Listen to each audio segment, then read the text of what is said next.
Yeah, right. Plus the gays, we don't, if they're different. Oh, they have. Got it. You're official now. Oh, You yeah. are you. I was forgetting, but that's. Yeah, that way we can.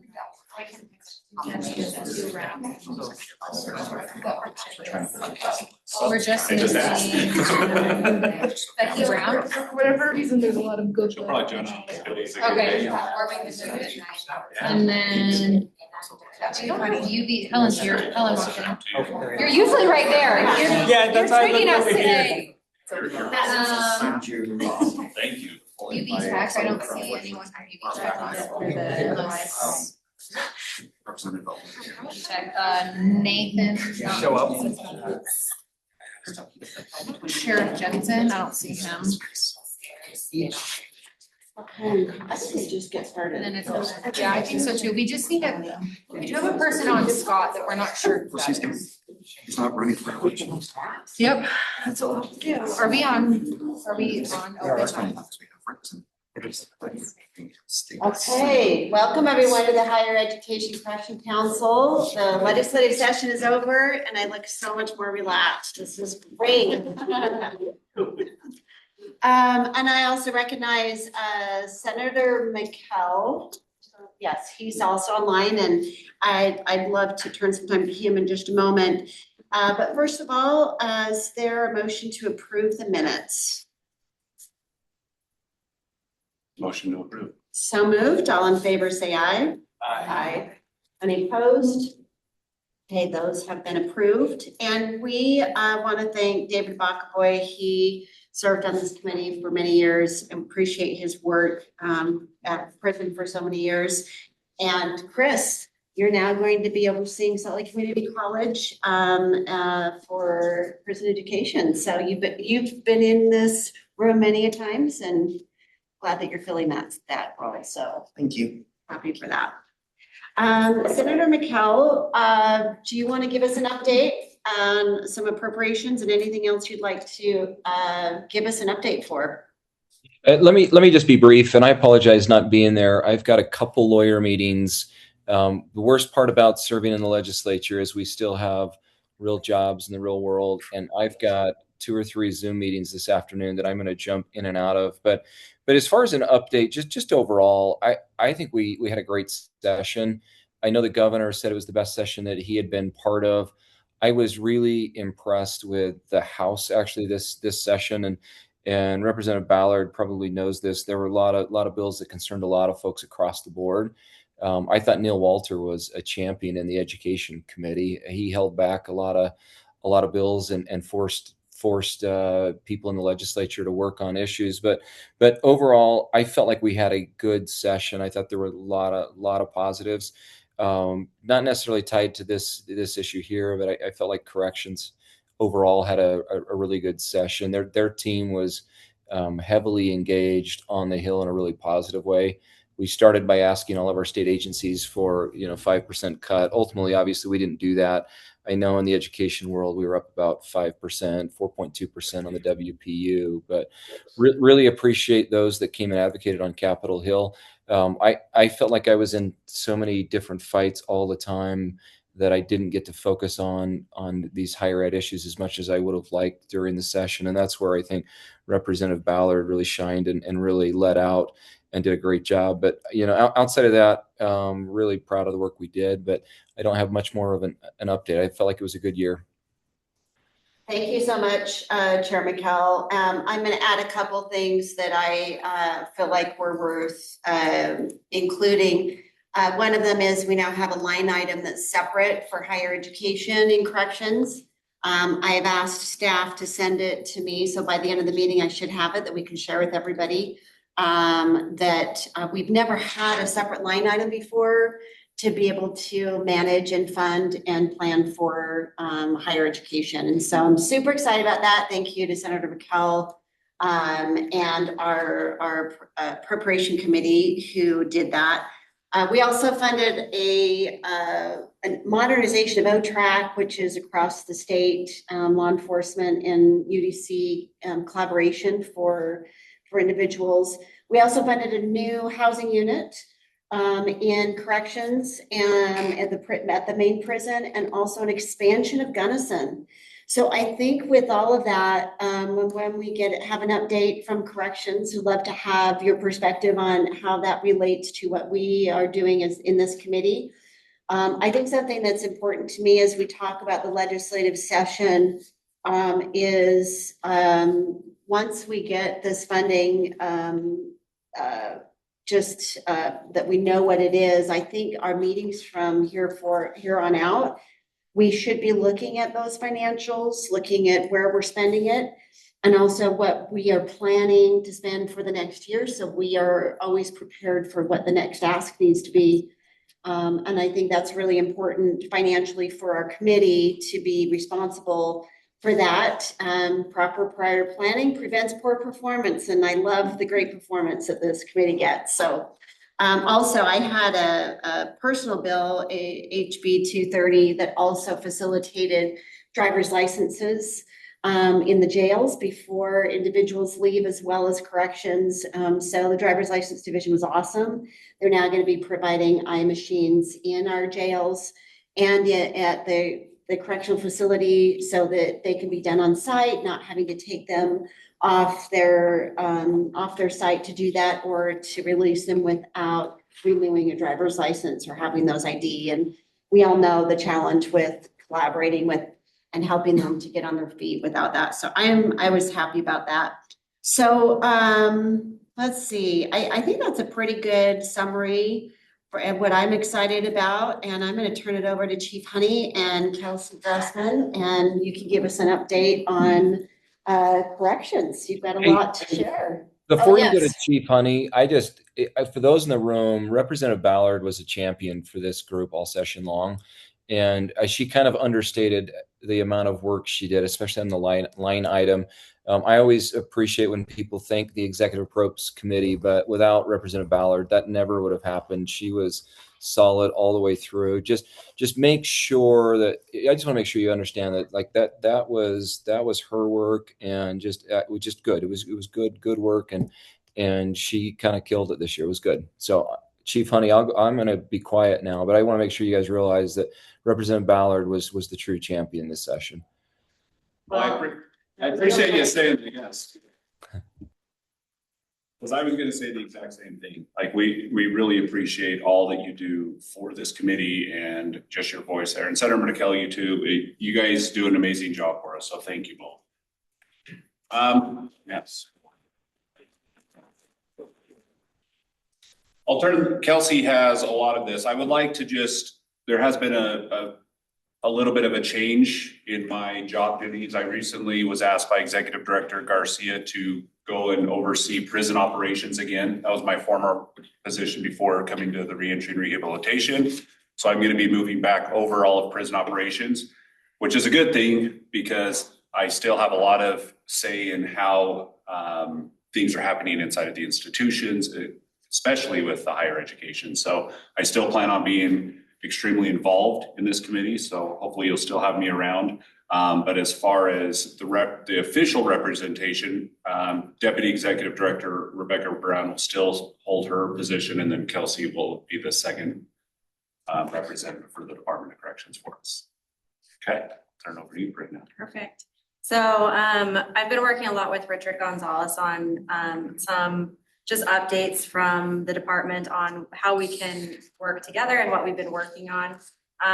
The first update that we had was just related to sustainable funding, because that was one of the PEC recommendations. It's also been an ongoing concern for the department regarding our higher education partners and how we're getting sustainable funding. So we did put together the base budget request. It sounds like there's a separate line item. I haven't heard about that yet, so that's exciting news. It was something that in the middle of committee, I just made a motion, everybody said sure, so there you go. Nice. So I'm excited to get more. It was that easy. I'm excited to get more details on that, because that's. But Senator McKell really helped to make it happen. So Awesome. As far as the moving some funding over there and making it happen, but yeah, I was in the middle of committee. I'm like, what am I waiting for? All in favor? Right. Yeah. So that's actually good news for us, because that's something that we've been concerned about and looking at. So that was one of the updates that I had, was just that we did put that base budget request together in between our last meeting and this meeting. And then the telephone surcharge, I have an update on that. That was expected to go away completely by 2027. And then in the fall, that kind of has been backpedaled a little bit. So they decided not to remove it entirely right now, but it is only getting like a 2-cent return. And it's strictly designated to recoup the cost of having that, like the system's operating. It's not intended to have excess. So we still needed that sustainable funding option for our higher education programs. And then we also have had a lot of conversations about reaching county jails, and I know that's been a priority here. It's also the number 3rd priority on the HEC report.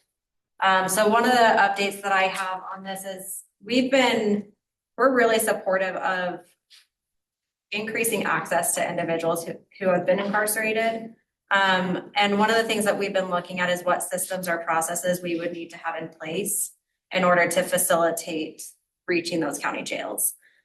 So one of the things that we've been looking at is like our relationships with the county jails, what our contracts look like, and what systems and processes we would have to have in place. And I know Snow College has had some impact with the county jails and has some instruction going on. And working with Snow College, we've been kind of exploring what steps need to be taken with that, because they're currently in the county jails and were originally intending to access all inmates in the county jails. But then if they use Pell Grant funding, then there's some restrictions on Pell Grant funding on needing to target specific offenders, including state offenders. So the Pell Grant funding and the accreditation has raised up questions about who the contractual agreement has to be with, whether it's the county jails, UDC, or a 3-way contract. And it's brought up some really good questions for us to look at on what processes we need to have in place proactively, so that we don't get in like this weird relationship between UDC, the county jails, and the institutions. And so I just have a couple updates on that, because one of the big questions that we've had is extending the county or expanding to county jails when we haven't necessarily secured sustainable funding for our higher education programs, because we didn't know that that was the case. So expanding our options feels really risky to me, because we have institutions that are operating within our facility that we haven't figured out how we're going to fund. And so that's been something that we've been looking at, is getting that sustainable funding for the programs that we have before committing to that expansion. But also, while we're in this process, really trying to coordinate and get things in place so that when we are in a place where we can expand, we have the systems to support that. So maybe I'll add, Davis Tech has also been doing this in the jails for quite some time. So I think, do you have any comments on that? We have not. Oh, I thought you were in the Farmington jail. Drafted several proposals, but have not Okay. enjoyed any success. Well, and I think Kelsey's right. Like, obviously, we want to make sure that we have the funding to do all of this. But and we've been supportive of the Sheriff's Association and each county jail, if they have a desire to start a program in their jail under their purview, of course, we're going to support them. When it comes to state offenders, though, that's the tricky part, because they do move in and out of county jails often.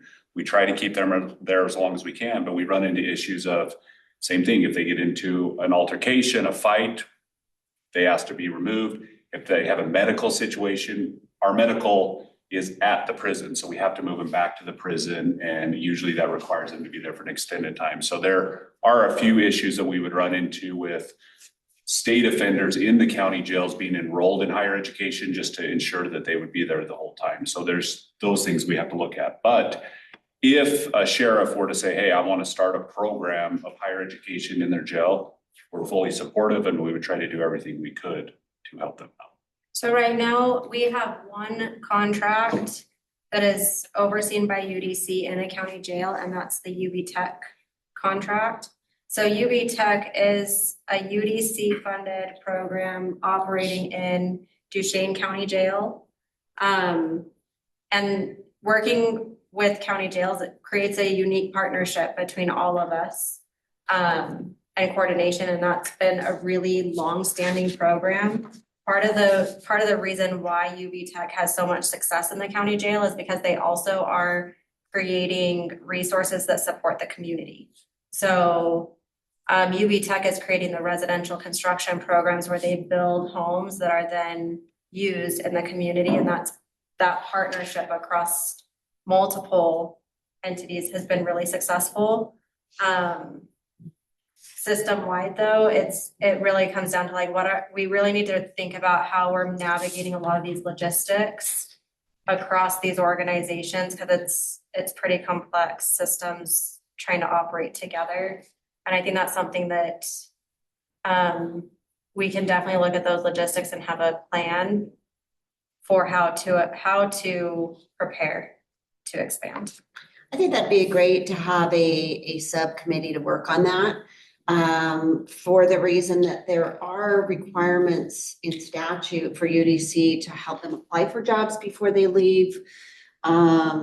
I think it's 60 days before they leave to help them to start doing that. I love the UB Tech model, but we now have community correctional councils, or what are they called? Community justice councils that have the sheriff, and they have parole, and they have the jails, and they have, medical, and they have kind of a big reentry team. I think it would be great for us to coordinate with a council to figure out how can this work so that this group is not doing everything, nor should they, should we, right? But I think if we can help put some ownership and for them, an incentive for them to take that, I think is really beneficial for those that are on parole, for better outcomes, on all the above. So I think let's work on a subgroup in the meantime to work with specifically a community justice council or two to figure that out with some interested USHE groups. So that'd be great. Okay. I think we can do that. Along those same lines, because you did mention legislation for like applying for jobs and employment. That is something that we also have a strategic initiatives team that supports with through UDC. And they work really closely with DWS on employment opportunities and helping create those reentry opportunities that are required through legislation. So even within UDC, HEC represents the higher education piece, but there's also other elements that support the other legislative mandates there that aren't necessarily, like they are connected to higher ed, but not necessarily. Doesn't appear. They don't appear on the student side. I don't know why that. So we need to investigate. Well, hold on for a second. If you Look at it says file 0 and then .canvas underneath. There we go. Yeah. Yeah, so there are other elements within UDC that do support several of those legislative pieces outside of the higher education umbrella itself that connect. And talking with Talent Ready Utah, I'm now on that board, they want to be in those conversations because that is their role statewide, is to evaluate where are the jobs needed and how can we make sure we have an educated workforce for those jobs at every level, especially what this opportunity is. So they want to be at the table for those conversations with you. Okay. I can give you a contact for our Director of Strategic Initiatives. She's amazing. Her name's Armanda Mercado. Okay.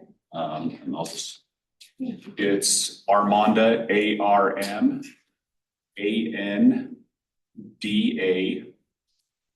and then DZAFIC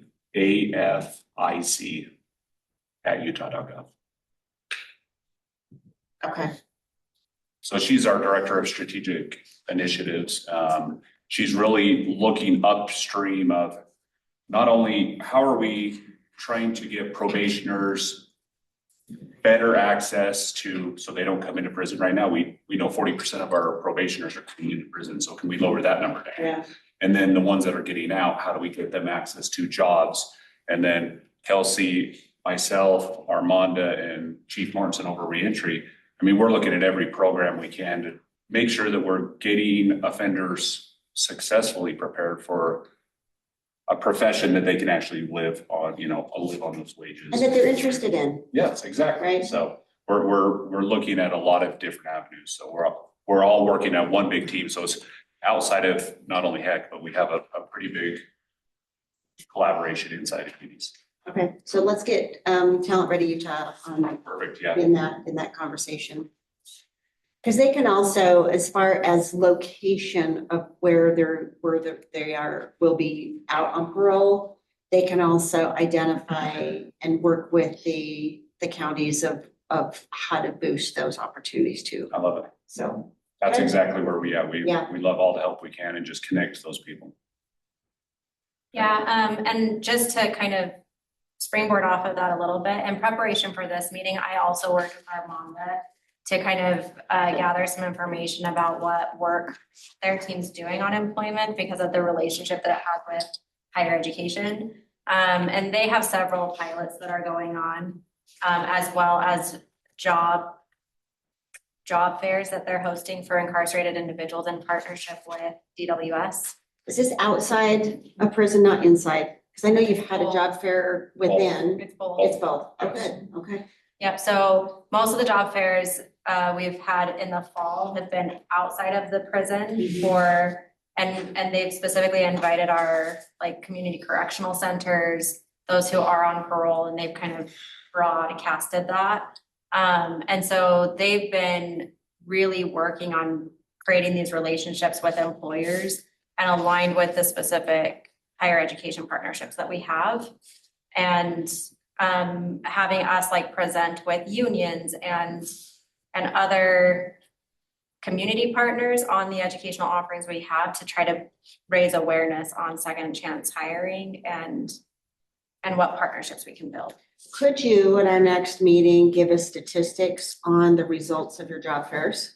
Yeah, I actually have some of those Good. that I'm ready for today. Oh, good. Go If for you'd it. like. So that's what our team compiled over the last week. So this didn't get sent out in advance. But we have posted 2 job fairs in the fall. In November, we had 162 attendees. And in December, we had 175 attendees with a total of 337 participants in our job fairs. In the November job fair, we had 10 employers show up, and our December one, we also had 10 employers.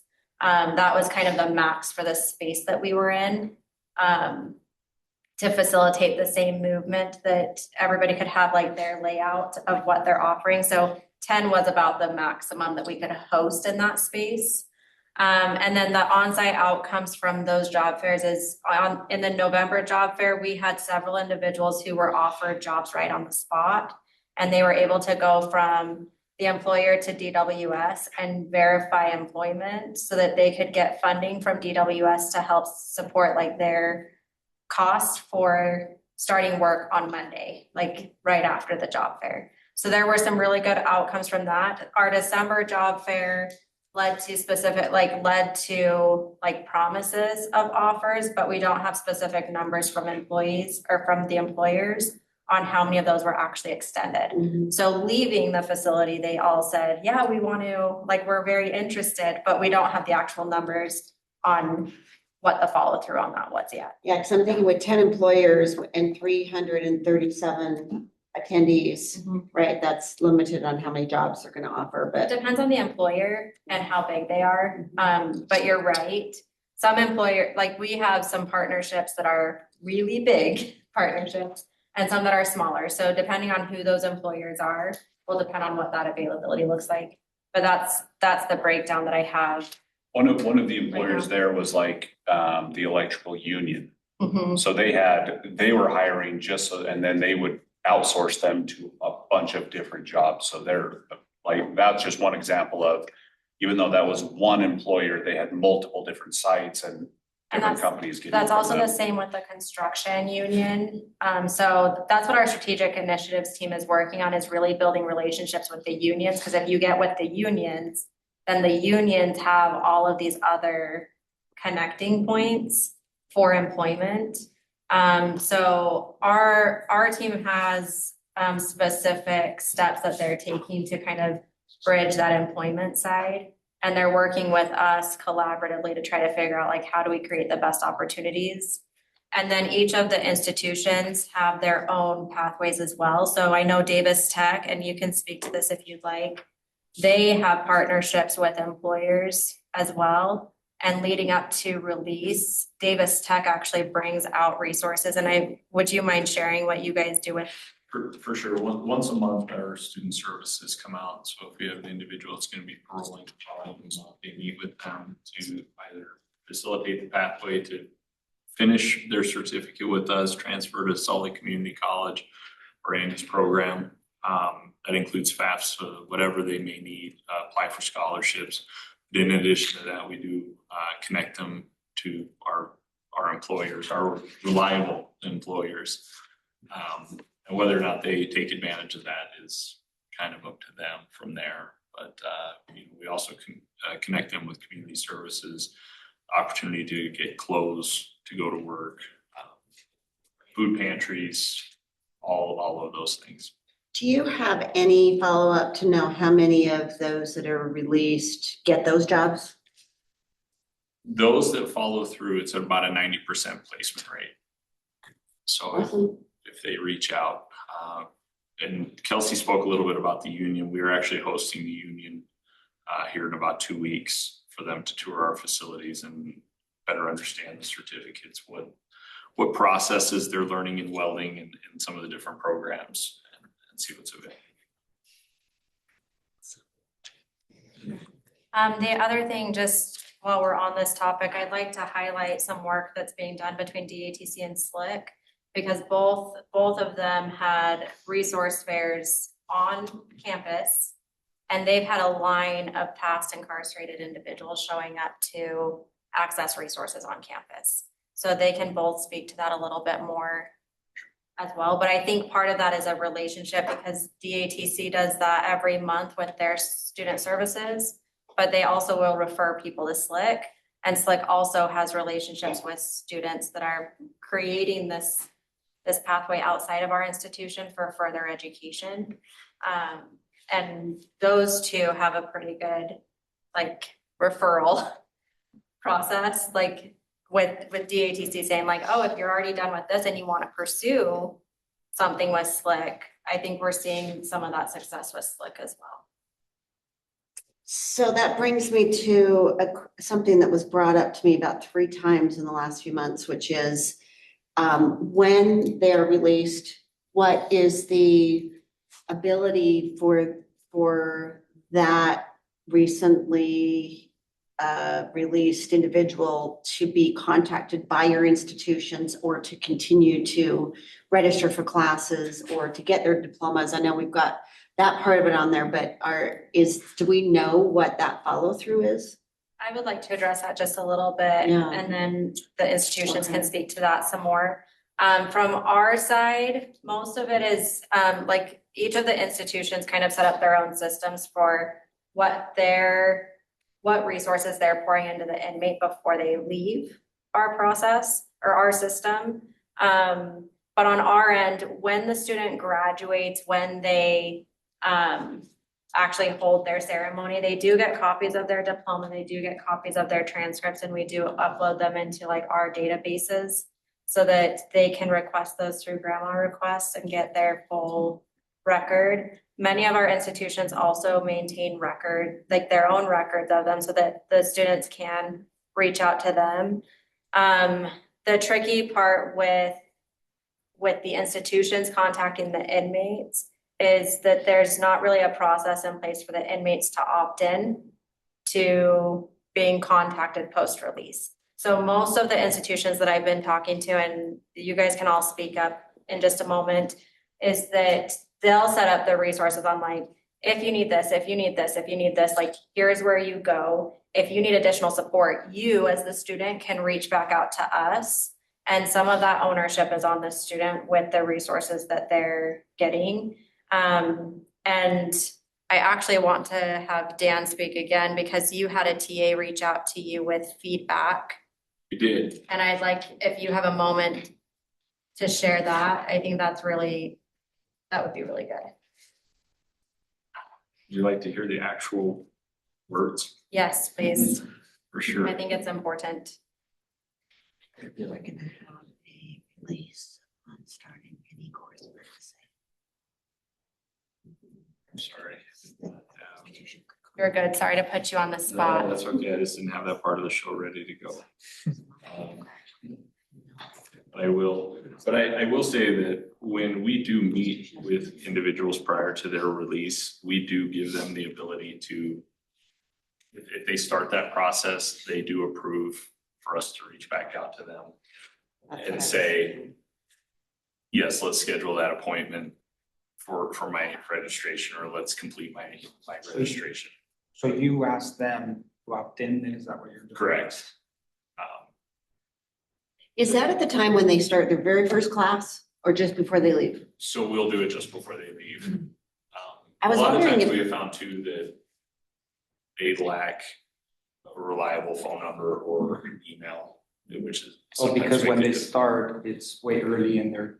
Yeah, so there's a couple elements for that. When they start, it's early and we don't necessarily always know like the actual timeline. And the other element to that is security elements, because we also want to make sure that the communication is flowing through the right channels. So that if a student is going to reach out, it can create some concerns about like professional boundaries if they're reaching out to individual teachers as opposed to the program administrator. So we prefer that the student is reaching out directly to the program administrators of each institution, just to keep those boundaries between the student and the teacher very clear and professional. Because those lines can easily get blurred, especially when you're like looking through like tablet messaging or anything like that. So generally we try to keep a process where they are reaching out directly to that program administrator. So I'm gonna give a different perspective. Okay. And actually, Becky, we're gonna hear from you first. And then I'll. I just wanted to give my input in my experience as a student in every one of these programs.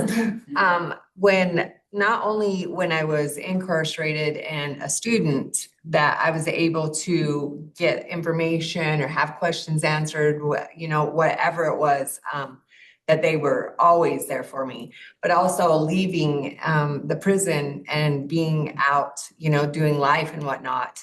I've been able to reach out to any of these gentlemen and had questions answered and information and been included in, UPEP stuff, just whatever it is, they've always been there to reach out, give me my degrees, make sure I got my silk, thing from my graduation, whatever it is, these guys have gone above and beyond if I'm reaching out, right? Like they can't read people's minds. So it's really like she said, and you said, is that you need to be the person who is reaching out if you're wanting to, like with my IT stuff, I've reached out to my professor, hey, how do I word this in a resume? And what were my certifications? And he sent me that information and great. Then I know how to write my resume and my certifications and what I need to do the final testing for that IT. So, it really does come down to what are you really wanting to do to finish? It just can't be, handed to people. They need to really work for it if that's what they want to do. So recently, and it's coming up, I went to the Breaking Chains documentary preview, and while we were there was literally someone from one of our institutions who stood up and said, I have diplomas and I don't know how to get a hold of anybody. I don't know how to get it to them and I don't know how to contact them. This is after they've been released, including one of them was one of the individuals who was featured. And so I'm a process person, and this is, I would prefer this kind of a process, which is if they register for any class, that they literally sign upon my release out of the correctional facilities, whether on parole or elsewhere, that the institution could contact me for any kind of follow-up, whether it be for a diploma, how can we mail this to you, whatever it is, or see if they're interested in registering for classes, because you guys are awesome, but once they're out, they really should be connected with new academic, what's the word I'm looking for? Individuals that help them with registering and getting signed up, you know, the counselors, right? Chief Honey, are we setting up inmates before they leave that there is some kind of an email or something that they now have that they can have their resume sent to them, or they can have somebody contact them to say, hey, we're in the county you're coming back to, and here's resources. I mean, is that getting set up for them before they leave? Yes, so we recently just set this up. We contracted with a group, it's called KiwiChat. And basically they'll set up an email address for the offender 60 days before they get out, so they can start working on resumes. They can actually do online interviews. We have our individual service providers or case managers that will work with them and set those up. And then that they will be able to access 60 days after they get out. So then they can transfer everything they need to over to their own personal email account once they're out on parole. But they have some leeway to work with both of them. So I think that's the kind of process that I think would be more seamless if, you know, and of course, if somebody doesn't want to respond or doesn't want to be contacted, fine. If they want to try to reach out, they can. But I think from our process, from this group, to be able to send an email, I have your diploma, you're now on parole, how can I get a hold of you? Or you're only 2 classes short, how can I help you, you know, get set up for your final 2 classes? That's the kind of effort. There's so much that they're overwhelmed with upon getting out that I think that communication would make a big difference. And eliminate what the circumstance was that was very public. You were there, right? That's what I'm trying to avoid. So, okay, why don't we, any other thoughts with One that? last thought, I mean, so really what we're looking at is, okay, who reaches out, who?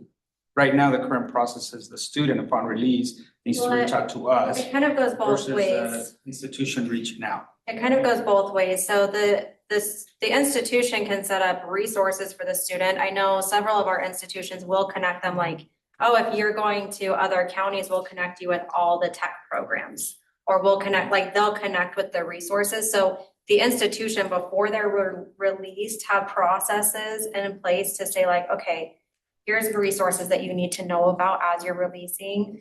But past that, like when they leave our institution, that's when the question becomes like, who's reaching out to who when they're no longer inside our facility. So when they're inside our facility, our institutions have processes in place to help connect with resources, connect them to the right people outside that, like if you want to continue your education and you want to pursue things, a lot of them will have conversations of like, hey, what's your plans after release? What are you looking at? Where are you headed? So we can connect you to the resources in the right spot. The challenge with like blast sending out messages is that we could be sending out resources for a location that student doesn't have access to. And so we really have to kind of pinpoint like, what are the resources that are available where that individual's paroled to, and how are we connecting them to those places, and then allowing the student to connect them, like connect to those resources. Yeah, because I think that's the role of the caseworker, right? And what you just mentioned about even the information, it seems like it should be continuing until they're out of parole, because they still have all of these challenges, not just for 60 days, but until they're actually out of the system, right? Correct, and that's where our reentry and rehabilitation division really comes in. We have what we call our bridge team out in our community. So we have a bridge team on the inside of the institution that are helping them get ready, helping with resumes and everything. And then this bridge team on the outside are helping them with finding these local resources. They're all throughout the state.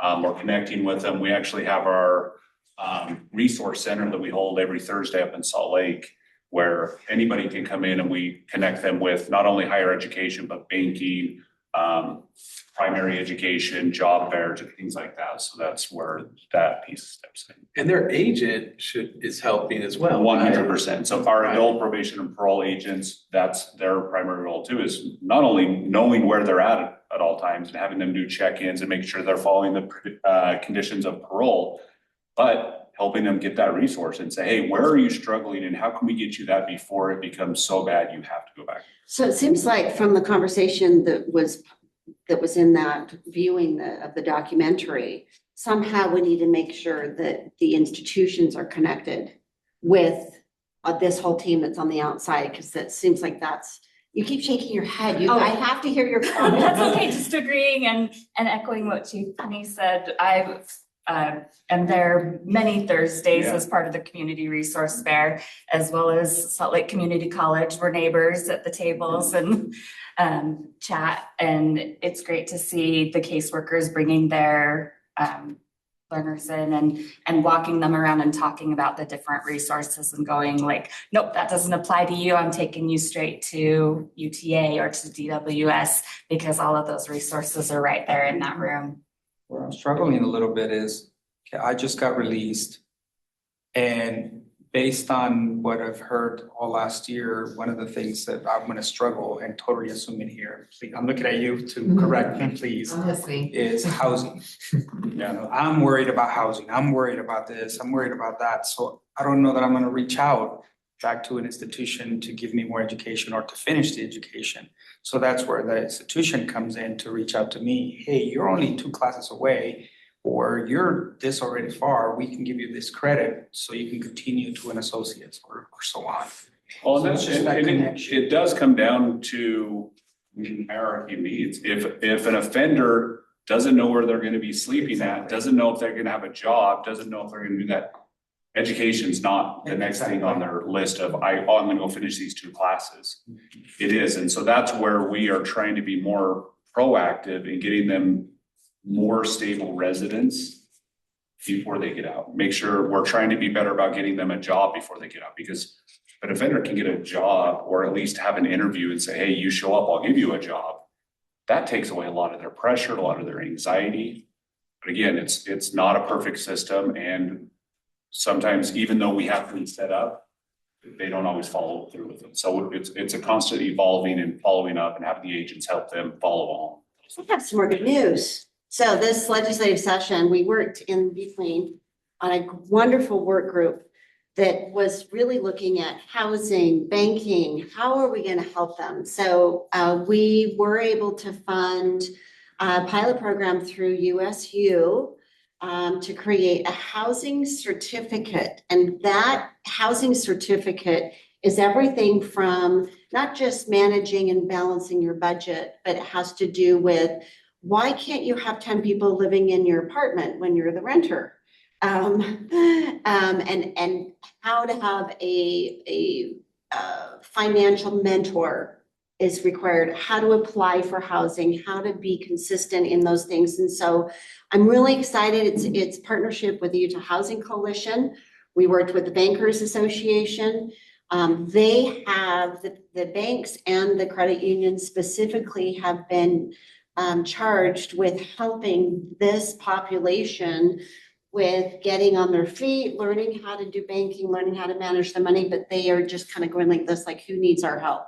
So I think this housing certification is also a partnership, the way that it's set up, and I can send you some copies that you can share with the group, is also set up that the landlords know, hey, this person not only has had this certificate and an education and hands-on experience of applying and knowing how to do that, but also that they have this financial mentor that's helping them and overseeing them because of this certificate, helping them in their first few months and making sure that they're paying rent and being accountable for that. And I think that partnership is so awesome. So appreciate you being with me on that work group and that got funded for USU.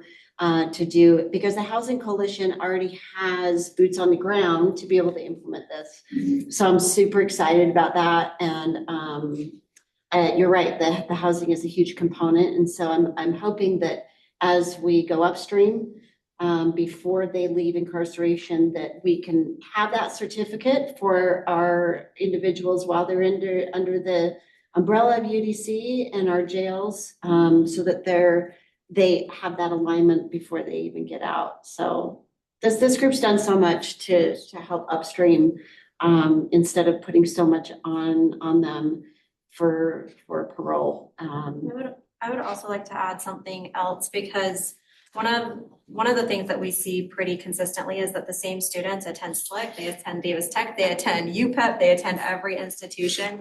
And one of the challenges that I could see with each institution reaching out to the student afterwards is that we might get a student who's like flooded from 10,000 different places. And that could be very overwhelming while you're trying to like filter through all the other logistics. And so I think there are systems and processes that need to be in place, but I also feel like we need to find a way to streamline some of that conversation and like the connections for the inmates, so that we don't necessarily just send, oh, you would benefit from this, you would benefit from this, you would benefit from this, because I feel like that would overwhelm me. So can between now and our next meeting, can you get together whatever work group you want with your reentry team, with those on the outside, with the caseworker, with their parole officer, however it is, identify those challenges and figure out how to connect, especially with this new, what did you call it? I got to write it down to remember it. It's not Kiwi, what is it? Oh, KiwiChat. Oh, KiwiChat. That's the company Yeah. that supplies the email Okay. addresses and that we Yeah. use for. And again, it would be awesome if that could be extended the entire time they're in parole. Yeah, it just comes down to funding. So the trouble you have is we'll just use Google, for example. You can go on and log on and get a free Google email Mhm. account. The problem is you only can do it on one computer 5 times. It logs the IP address and then Google shuts you down. So you can't. So we couldn't create enough emails for everybody. And so that's where KiwiChat was able to come in. They create this temporarily. And then, yes, if we could have one created for them for the whole time, it would be great. But we could only purchase so many licenses for so many email addresses. Mhm. I will say that I've talked to a couple institutions. Snow College, I believe, when they do registration for their academic side, does create a student email account for them. So like if the student wanted to, and if the institution wanted to, they could send resources through the student account. The student would simply just need to know that they can log into that student account and see the institutional resources that are available. Because that is something that institutions oftentimes For include as part of messaging their and such registration. too. Yeah, I think that's perfect. Dan, do you guys do that? Davis, the email? We do, so we create a student account for everyone, so it's just like you're an individual on campus. Now, So while they're they- incarcerated, they can't access that account necessarily, but when they're released. So that's where I think it would be helpful with this Kiwi account for Yeah, Davis limited. Tech to say, just as a reminder. Incarcerated, and then we change the password and allow them to use it once they leave. We're able to drop in items of significance to them throughout their incarceration. Some of our programs as well, we use a Dropbox. So if it's something that requires, kind of a portfolio when you leave, like web and graphic design or CNC machining, throughout their time in the program, we put these projects into the Dropbox for them, and then it's theirs when they leave, so they can extract that information and provide it to an employer. I love not reinventing the wheel. So I think I'm assuming, does every institution do that for their students? Or do we need to kind of take your model and does everybody do it? Most of them. I think it's very difficult not to do. Okay. When you set Good somebody ask. up in your computer system, it creates all of those things. Yeah. Okay. See, look how nice you guys are to already do these and solve these problems, right? And that's where UDC doesn't have to do everything. But I think so you can, when they leave, you can message them anytime you want. I think the question is, who's overseeing that follow-up is one of my questions, right? Is it you? But just Does it because they hand off have to it doesn't somebody mean they'll else? ever use it. So they have to be told that they have this. Well, that's what I was wondering, when they get out with this Kiwi system, if there could be a message that says, just as a reminder, here's how to access your Davis Tech account and your password, and, that you can message us, and when you're ready, we want to be here to help you. We have to be careful in providing that information too early. Because if we do say, here's your account, here's your password, they give it to whomever on the outside. Well, now they have a means of communicating that's not monitored by the Department of Corrections. And that So they would can be a drop security. messages in there and. You guys know the timing of all that. I'm just the big. Yeah, no, it's just a weird balance that doesn't happen in normal life. Yeah. So. Why don't we move to we did not, why don't you give us a report on the statistics of how education continues regarding lockdown or extenuating circumstances? Yeah, so we already have our policy in place for this with prison operations. We do everything we can to get things up and back to normal as soon as possible. If we have an incident, we try to isolate it to the one area that it's in, and that could be a cell. That could be one section of a building, and we're only going to isolate it there and let movement happen everywhere else. When you come to a large scale situation, recently we had a security breach on our tablets. It takes a minute for us to lock everything down, make sure we have the security under control, and then we get it back out. We actually did a pretty good job. We were expecting to be down a lot longer, but I think we got back out in 4 or 5 days. Everybody back out on the tablets and going. So we do have processes in place already when these lockdowns happen. Unfortunately, it is a prison environment, so we do have incidents that do require us to shut down some areas, but we get it back and going as fast. So I'm just going to open it up to the institution. So do you have any recommendations or barriers or challenges, or, how, when this does happen, to your classwork?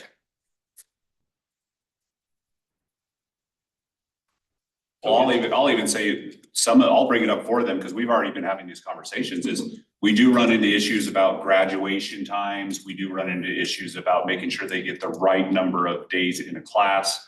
So there are buffers built in already into the schedule, but if we do have too many lockdowns, we do run into that. And so we are trying to mitigate those as many. And you're now going to be in charge of that. Right. That's why he listed it. Thank you for bringing that. Well, any thoughts regarding that? I'll say I taught a class last summer, and I had 2 lockdowns out of 12 days of class where we were interrupted, and that's 6 hours of class, and that's really difficult. There are ways to mitigate it through the tablets and through, I was able to put readings, and you can even put instructional videos online or videos of you lecturing online, but there's no way to completely eliminate the problem. As long as we're in a prison, there are going to be lockdowns, and there are ways to mitigate the loss of that much class time, but there's no real substitute for it. Well, and I can also speak a little bit, because we've been pretty vocal about this, is we're going to this tiered housing. And what that means is we are going to incentivize and prioritize the people that want to do good. And these are the people in the higher education. These are the people in the programming. We want those people, and our theory is that the incidents, the problem children that are causing all these lockdowns will be living in housing units with all of the other problem children. And so when incidents happen, it's not affecting these higher educations. That is our goal for these. Now, we will still have some where it is a prison. We're going to have some things going on, but our goal is to really mitigate all of these. So. I will also just add that a lot of the lockdowns impact our institutions in different ways. So it depends on where they're housed and where their services are being provided. So SLIC is impacted very differently because they mix from our very low units and our Bear High. So when we mix populations, that impacts SLIC differently. When we have technical schools that are very hands-on and in-person, that impacts differently and they have to have different workarounds. As well as Snow, who has like, depending on how you're accessing and the modality of your instruction, the lockdowns impact you differently. If it's Ensign and we have a tech lockdown, that like really impacts Ensign more than it impacts some of our face-to-face. So I think that's why I wanted to kind of So, like- open it up and, you Now, know, I will say that right before the lockdown, I started a 10-minute clip from the Kenneth Branagh Hamlet movie. And then we had a lockdown, and I watched all 4 hours of it. They just were able to stay and There are watch the whole benefits. movie. So I came back and they'd all seen it. That was kind of nice. I'll share another perspective, and this won't be new to you because we You're good. wrestle with them all the time, but I think there's two types of lockdowns. One we call lockdown, which is there's an incident, and that's just part of life. We expect that. I think the ones that are difficult is when there's a misunderstanding between units within UDC, right? We think that we're doing everything right on the education side, and then on the security side, there's a miscommunication. And so students aren't able to get access because of that miscommunication. And that's probably even more disruptive than what would be typically labeled as a lockdown. And I think that's something within the control of this group is to solve some of those just internal communications. And we're working on it. So this isn't new news, but I think that's more disruptive to the education than the normal lockdown. That's one of my goals going into this new role, is to create better communication. And I mean, honestly, just solve for yes. Solve for how do we solve for yes without, can we get there? Now, there's gonna be times where we cannot get to yes without a major security issue. But that's where the mindset of our staff need to come in and really having that rehabilitative, how do we get them there? So that's one of my goals going into this new position. So I'm excited at least to be able to help out on that. I'd like to say that you've done an excellent job at helping accommodate our students, even when their education has been disrupted by lockdowns, even allowing our faculty to come and pick up the class on a different day. And you've also done an amazing job at, when there is a lockdown, getting our students still down to class, even if they're a little bit late, so that they can still get down there, get their homework, and ask questions of the faculty. And that's been really nice, and that helps mediate those disruptions that we encounter. I will echo what Ensign College stated about there have been some miscommunications on the security side of things, and getting those resolved, I think, will go a long way towards making things run even smoother operationally. Appreciate it. Thanks, Chris. Dan and Andy? Andy, would you like to go first? I'm happy to. There's been kind of new policies that have been implemented that we're just working with Kelsey and team to get the protocols so that we understand what's expected with us.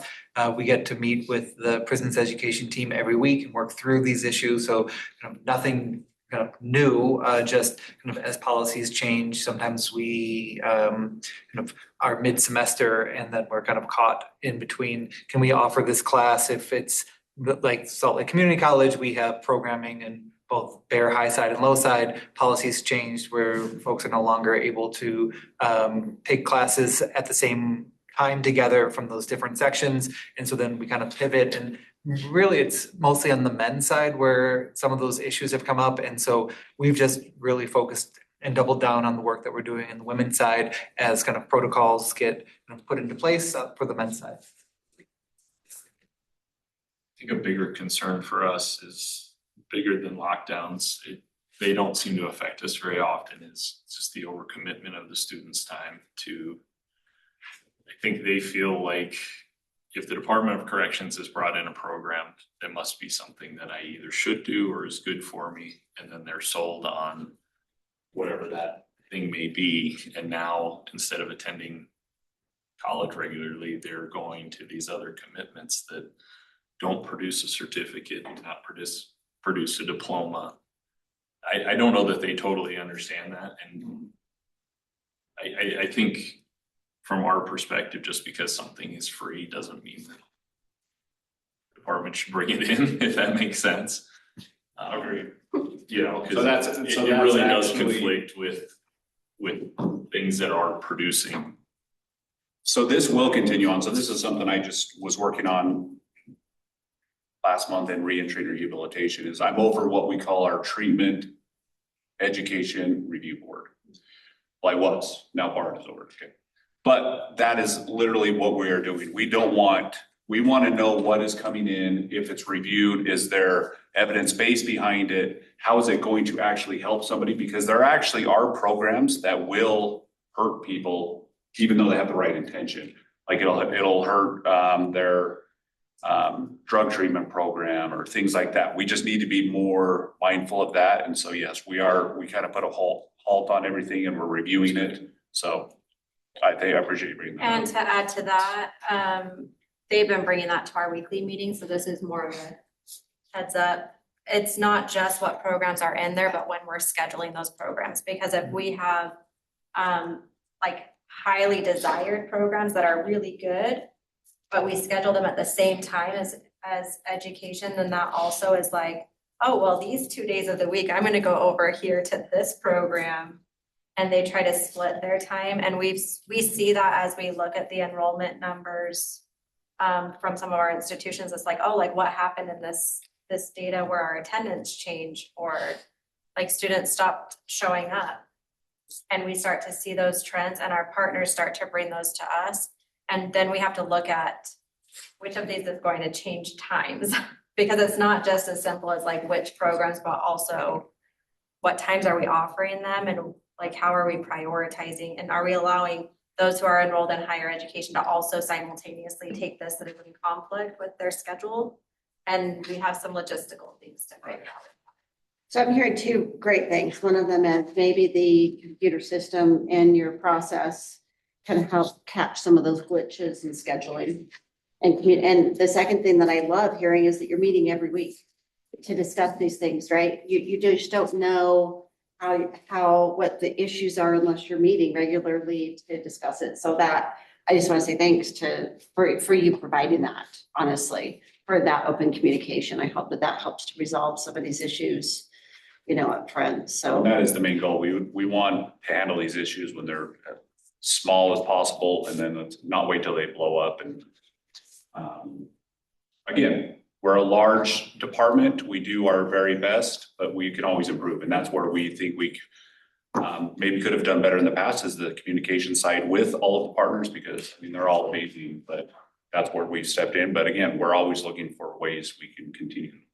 It's not just to clarify with the scheduling, their conflicts aren't with other education. The conflicts are on other departments that schedule programs. And so it's a matter of like looking at all the offerings, like, because we are a large system.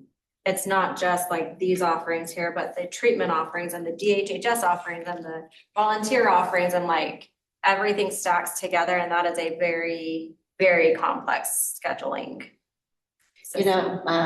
My kids in high school had to go to a counselor to set up all their schedule. Then we moved to Oregon and they let the kids do it themselves. And I'm like, why were we taking so much time when they can do 90% of it to decide what I want to be part of and set up their schedule? It's complicated when you've got schedules, but yeah, so I really respect that. I just want to bring up something that's not on here. How are the two tablets working? One for education and one for commissary and It's everything going else. so amazing.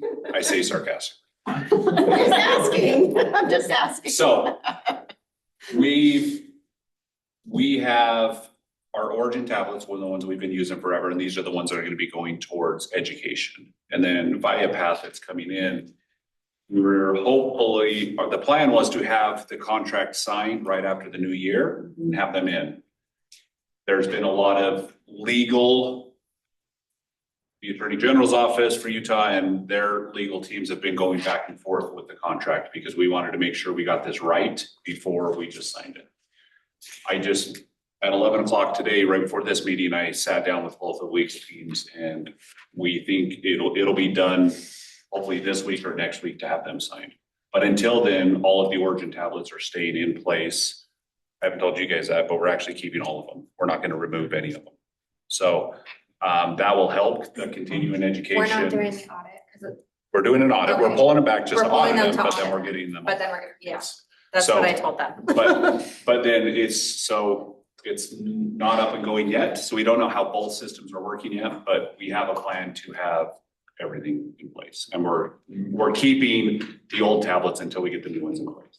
Okay. So. Sorry, throw that out there.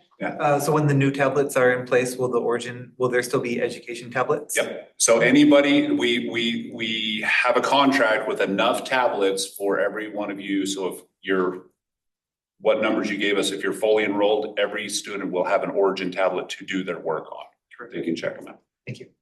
And what's the need for the computers for papers versus the tablets, and where are we with that? So we're working on that. Our computer lab, this is where we've had a few security breaches. And so we've had to kind of step back and readjust and make sure we have certain security protocols in place. But there is a need to actually have a computer lab where they can actually type versus punching on an actual tablet. Mm-hmm. And so this computer lab not only will allow them to do that, but it'll also allow them to do the resume building and the job seeking and everything like that. So. I will also say that there's more moving pieces, because Slick has their own devices that come in that to basically use as typing devices, their own device Slick within our facility. Ensign is working on an MOU to bring their devices in for their uses and purposes. We have different types of devices, not owned by UDC, but in partnership with our institutions, that as the need has been there, some of that is already in place. So I just hope that your weekly meetings, that free conversation is helping to solve problems and plan. I'm always about looking at where we need to be headed with that, so. Unfortunately, yes, and I really believe it is. Unfortunately, in our heads, we have good intentions and we're like, all right, we're gonna get it done in the next 3 weeks. It's a big system and there's a lot of security behind it all. And so unfortunately, it takes longer than we'd like. Yeah. We're gonna move on. I love the movie Breaking Chains. It was so awesome. And I have to compliment UDC because to have the filming and editing take place within corrections, and to get such light on the opportunity to make a change in your life, what is really exceptional, because it showed great officers as well as inmates making changes. And I know that's not the case for every single officer, every single inmate, but I think it elevates that whole experience. And Andy, do you want to just give us an update on where it got the People's Choice Award for the International Film Festival? And I mean, just so awesome to feature this film and from our own facility. So I feel a little out of place kind of talking about the film because it wasn't part of our program. I had a chance to connect with the director, Bo Nixon, maybe 2 weeks ago with Tessa, our education manager, and it's going to be screening on campus tomorrow at the U. So that'll actually be my first opportunity to actually see the film. So not sure that I'm the right person to be talking about it too much, but it has won a number of awards. The One Kind Act Foundation and the Solid program, for those who haven't seen the film, including myself, have spent time and energy to be able to film inside, documenting the work of One Kind Act as well as Solid, and they did all the editing and learned those techniques of filmmaking inside, and has won numerous awards. And they're looking for distribution opportunities to show the film at numerous film festivals. I don't know, Tessa, if there's other things that you would add to that. No, I think I've only heard good things about the film. I also haven't had a chance to see it yet.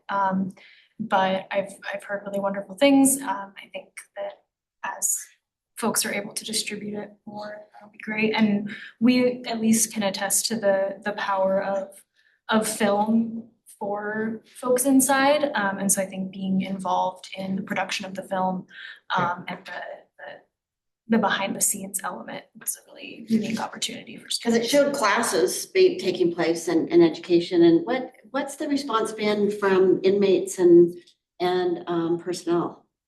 So a few of the staff have seen it. We're actually screening it for the offenders next week. Good. Cool. Yeah, so we have one screening in our male general population and one screening in our female population. So again, it's kind of the buzz. People are talking about it. They're excited that they're showcasing a lot of documentaries, a lot of films about prison aren't the best light.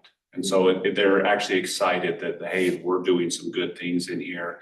The One Kind Act Foundation has their yearly summit coming up, and we're actually going to be doing an inmate panel group, a live panel, so they can ask questions back and forth. So we're really trying to showcase the good we're doing.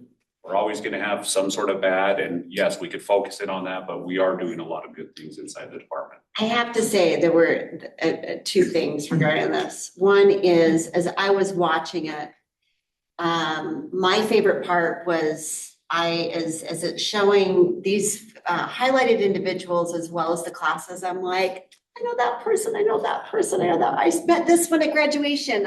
You know, that part for me was really rewarding. In fact, one of the families that has their young daughters, and I'm like, they look so familiar. And after the screening, they actually approached me back in, oh gosh, it was probably 2020 in the legislature when I was doing a bill for education in corrections and opening that up. And these daughters had said, can we come and testify? Because we want our dad to have higher education while he's there, since he's going to be there so long. And I was like, sure.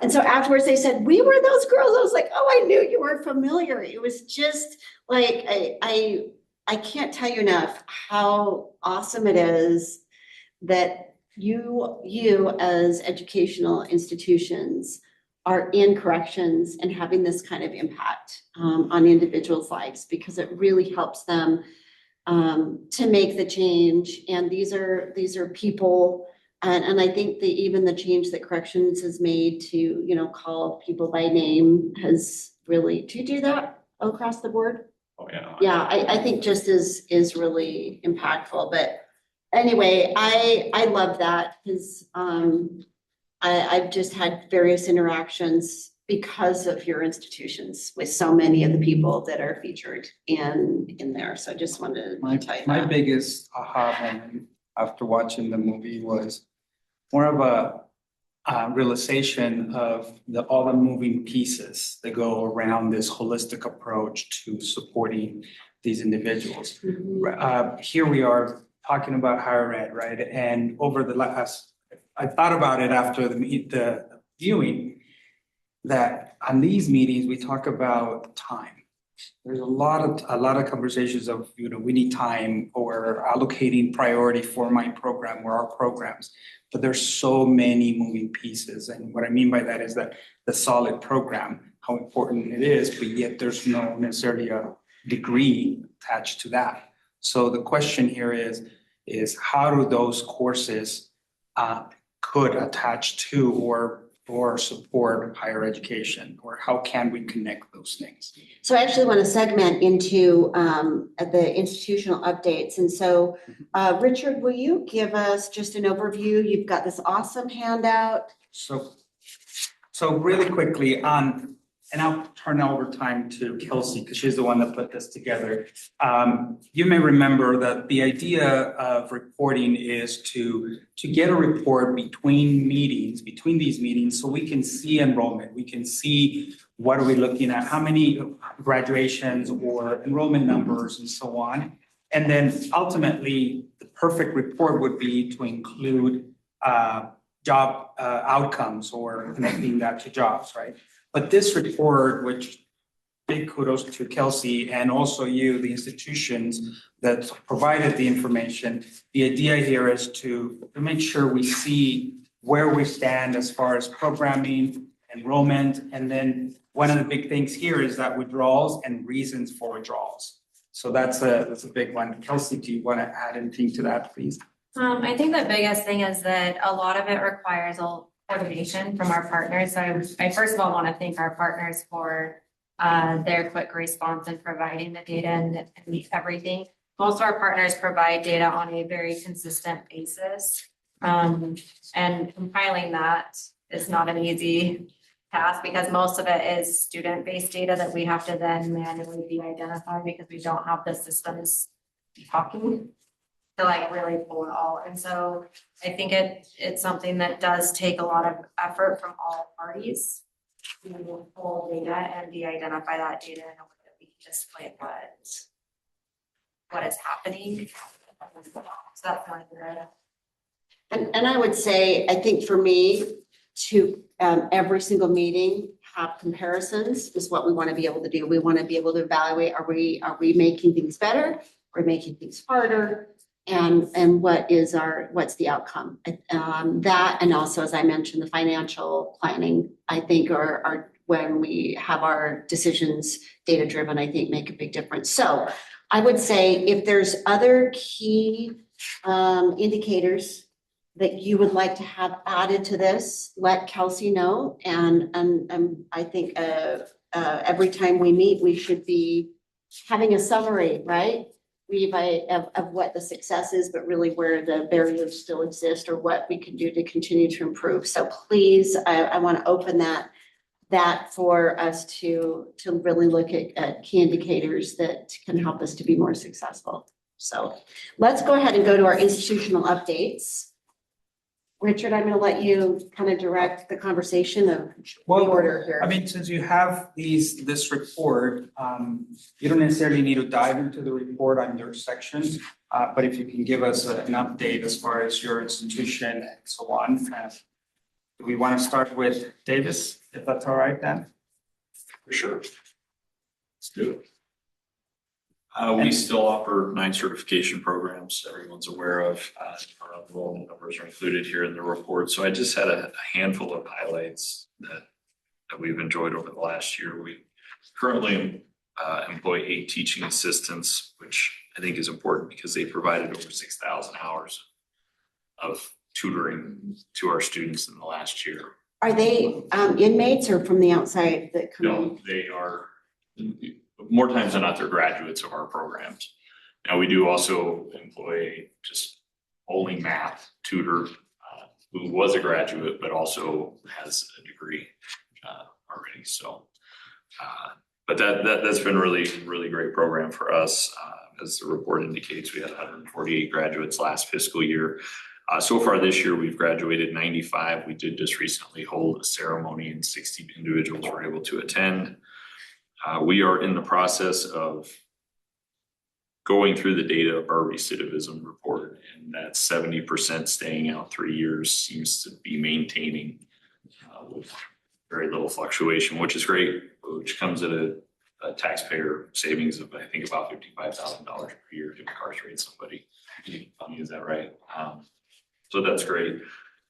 In our IT program, we have a first try pass rate higher than the state and the national average, which is really encouraging.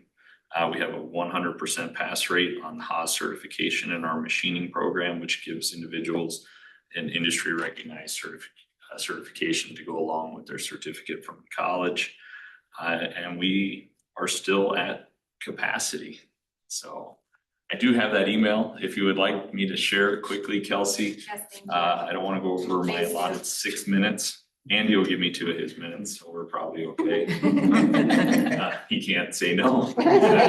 So, let's see. Sorry. I wanted to reach out with some updates. And then this is coming from a former graduate, and then he was a teaching assistant with us. I would like to express my gratitude for all your program has done for me. It has given me hope for a better life and the confidence and the skills to achieve it. I am currently working for a shop that makes conversion kits for Jeeps and transmission components, which he does not give himself enough credit. He is actually drafting and manufacturing these components in CNC machining, so it's a big job.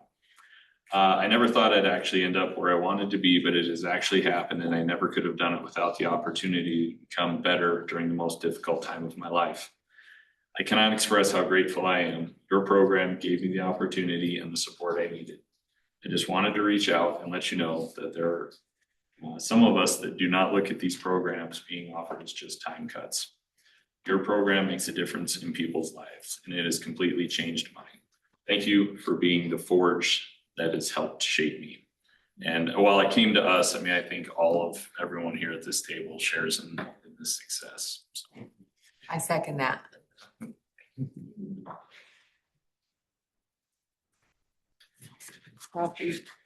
Thank you. Paul, can you call it? Well, we have had a fantastic semester. It's been absolutely wonderful. We've had over 75 students attending classes, and our withdrawal rate has only been 1 student, which is probably the best we've ever seen. And our students are progressing rapidly. In fact, we're looking at about 16 graduates at the end of this semester and another 7 at the end of summer, which will give us about 33 graduates at this upcoming graduation on May 11th, which will be the most that we've ever had. So it's been real exciting. We also have expanded a lot on reentry and support services in the last few weeks. We now have a new space on our Redwood campus that is a student space where students can come and have basically a safe space. It's a student lounge. And we've had a lot of students that were formerly incarcerated who are coming and working with us to continue their education. We have about 20 going up on our main campuses, and we've been having a table at the South Lake County Resource Fair, and we've had over 30 people now reach out to us to continue their education. So we're seeing a lot of success. Awesome.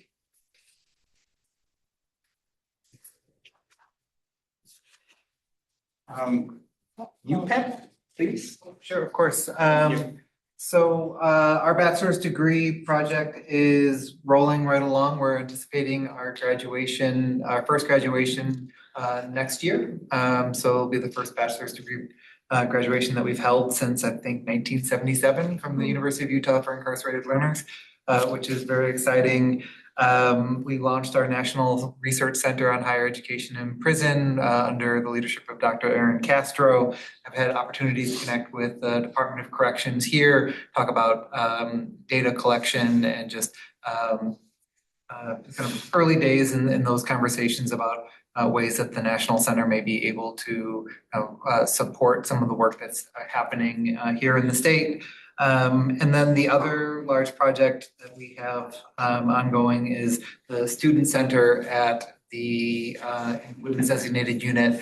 Over the first year, we've served 280 people who have had access to tutoring, mentorship, classes and workshops through the University of Utah and education advocates who are incarcerated and who train to learn how to kind of support the rest of the learning on site. We've got great partnerships with Salt Lake Community College, in particular with education advocates sitting in on some of the classes as teaching assistants and just kind of sitting in and being kind of a liaison between instructors and students and kind of supporting the great work that Salt Lake Community College has been doing. What else? Weber State, we've got a partnership with them. We have a venture program, getting some classes, earning college credits through Weber State. We have education advocates sitting in on those classes as well, helping people as they enter into college with the hope that they earn some credits that they can then transfer to Davis Tech or to Salt Lake Community College. And then we also held a film festival this year. Once again, over the last year, we've had 3 Academy Award winning films. Filmmakers come out and talk about their work, which is exciting, and folks really appreciate having those opportunities. It's also a lot of work on the Department of Corrections side. So thanks to Kelsey in particular for dealing with us in our changing schedules. Folks from Hollywood may be really great in some things, planning, not so much.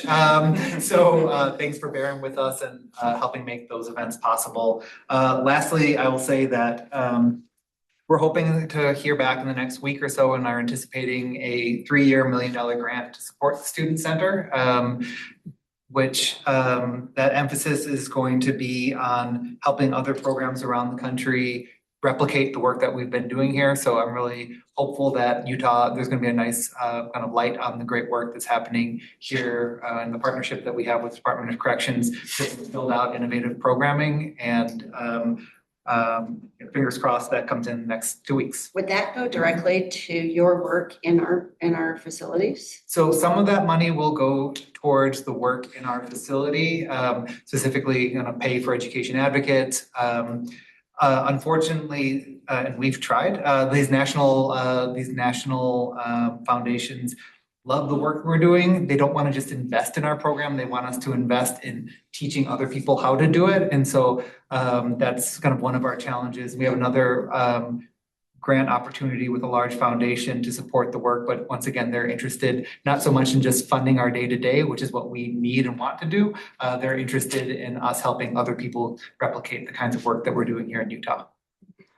But that also will create partnerships with other states that I think are valuable for like the work that's being done, because that creates a network of feedback and working together. And I think we can find value in that as well. So. Absolutely, yeah. We're hoping to learn from these other programs that implement student centers, how to improve the work that we're doing, and that's kind of the goal. So it's we're anticipating that the relationships we're building with these foundations, while they're 3-year grants, this is kind of where we're seeing a lot of our work over the next decade will be in kind of the student center model, improving it, sharing it out, figuring out how to replicate it. What works here? Does it work in Mississippi? I don't know. We'll have a lot of work ahead of us, but we're excited that that what we're doing here is being recognized as innovative, and the relationships that we've built with the Department of Corrections that have made this project possible. We're hopeful that it's going to kind of spread. And also we had one education advocate who was released. We were able to hire her on staff at the U, which is really exciting. And so we're already kind of seeing how the training and the work and the time that we're investing inside is helping folks as they get out.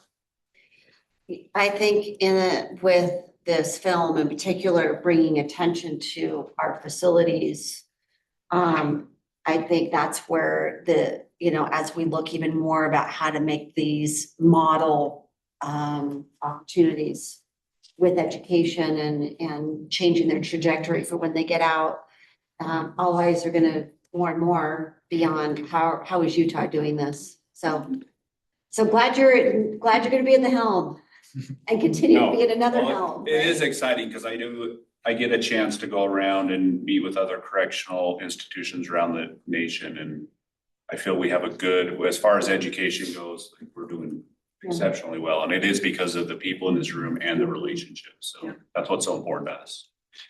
Can I share something? So I go into the Advanced Learning Center in Salem. They have an Intro to Corrections class, and so they've invited me there every semester, and I go there for 2 days of the week and talk to these kids, and it's really cool to go in and, because a lot of kids' perception of prison is what they see on TV, right? Mm-hmm.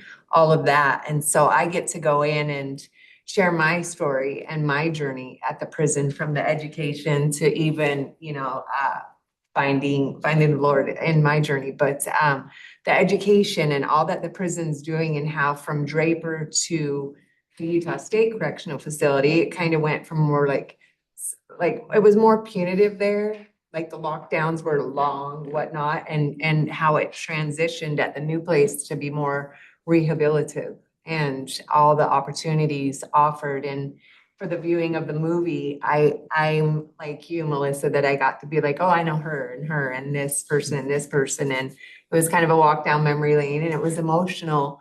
But I got to meet Director Garcia and kind of talk to him a little bit about the women's side, and the Inspire program and, you know, he said I could email him with ideas of, you know, I think that there needs to be more opportunities on the women's side and help for them to get their program going. Cause I know the men's side has a lot more opportunities and, you know, like you're talking about the unions and whatnot, but I wrote it down and it's like, it's great. There's welding, construction, electrical, HVAC, but those are none of the classes that offered to women, you know, and they even moved IT to the men. And I know that they have bigger numbers, but also we just want to help our female population not to return. You know, you got a lot of mothers in there and I'd love to see, you know, the Inspire program flourish like Solid did to have that backing and that support so that you have women walking out of prison and not going back, you know. So but I love to share my story with these kids that are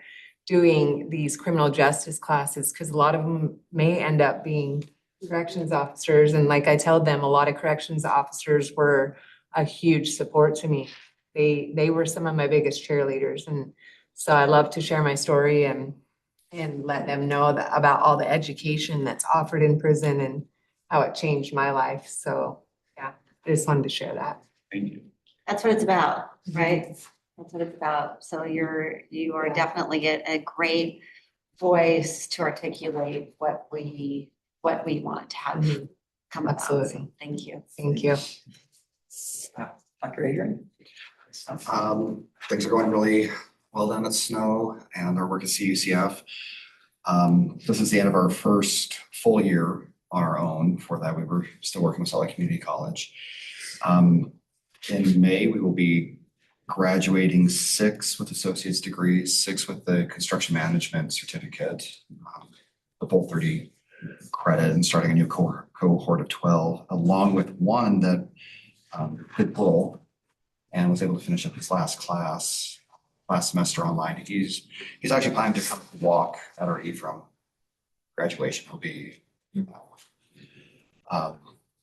come fall, we are expanding from 80 to 120 students and looking forward to taking that to 12 classes. Honestly, the biggest complaint I get from our inmates right now is that they all can't take 4 classes every semester. They would love to have a full schedule. It just can't really work out. And we're continuing to work with UVU, looking towards a bachelor's program. Tentatively starting fall of 27, though there's some issues that we're trying to sort out currently.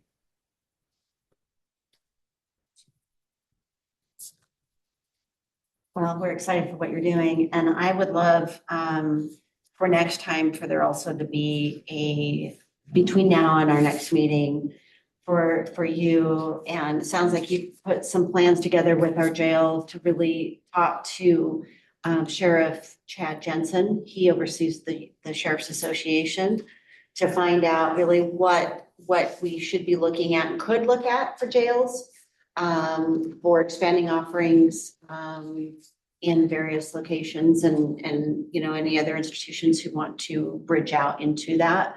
I just think it's worth having that work group with the sheriffs to say how should we look at this, and with the partnerships you already have with the jails, you know, we want to simplify but expand for our state inmates as well as for so.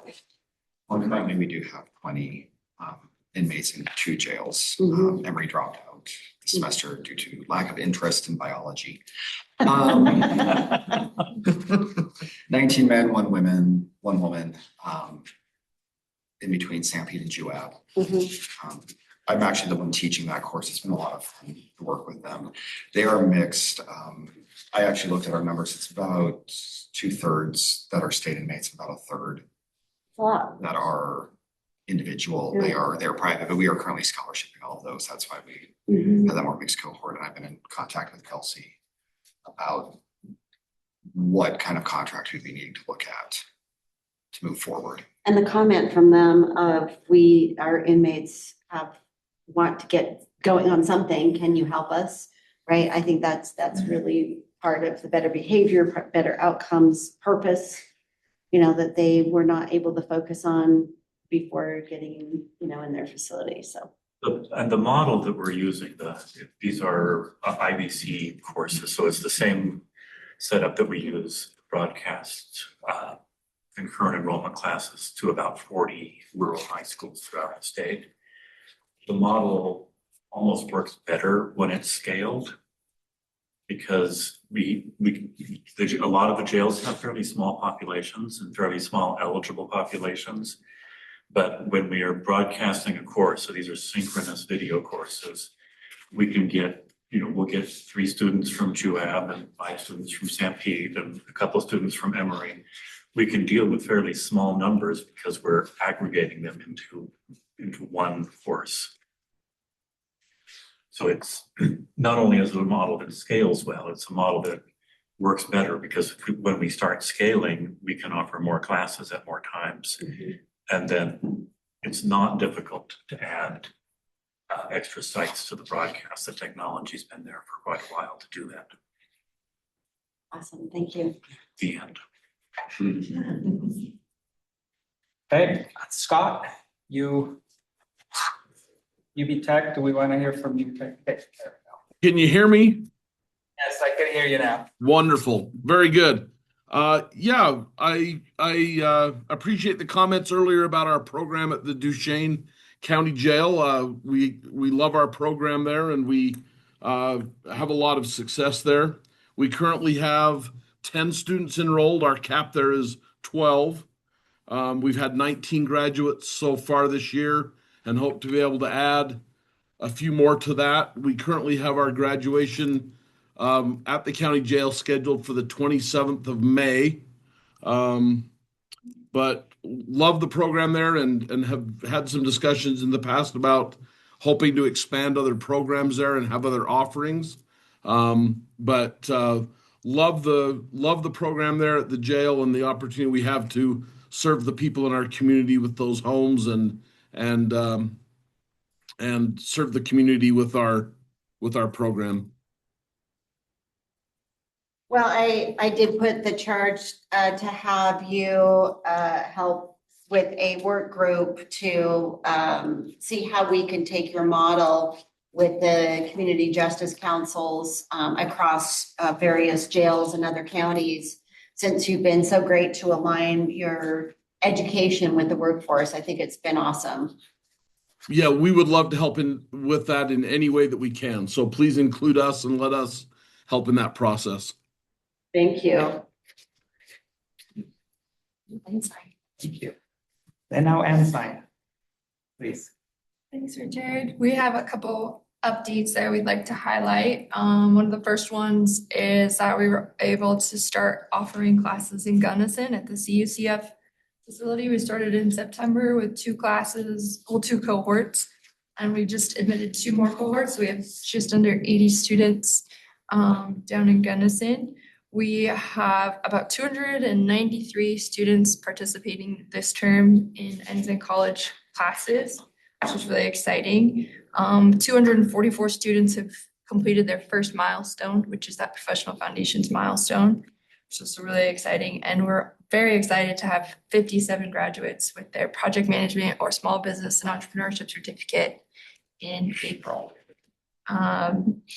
Another exciting innovation that we offered based on a presentation with Chief Honey on how to best support the community that supports their students. All students enrolled in our program are able to offer a referral scholarship to their friends and family to Ensign College.